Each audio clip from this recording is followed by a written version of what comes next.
রাজধানীর ৯ থানার বাসিন্দাদের জন্য নতুন আঞ্চলিক পাসপোর্ট অফিসের কার্যক্রম শুরু হয়েছে। রোববার রাজধানীর আফতাবনগরে এফ ব্লকের ২ নম্বর সেক্টরের ৪ তলা একটি ভবনে ঢাকা পূর্ব নামে অফিসটির কার্যক্রম শুরু হয়েছে। অফিসটিতে সরেজমিনে দেখা যায় রোববার সকাল ৮টা থেকেই মুগদা, সবুজবাগ, শাহজাহানপুর, খিলগাঁও, রামপুরা, মতিঝিল, পল্টন, বাড্ডা, হাতিরঝিল থানার বাসিন্দারা পাসপোর্ট আবেদন নিয়ে লাইনে দাঁড়িয়ে আছেন।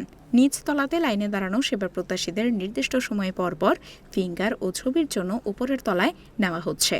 লাইনে দাঁড়ানো সেবা প্রত্যাশীদের সঙ্গে কথা বলে জানা যায়, আজ অফিসটির কার্যক্রম শুরু হয়েছে।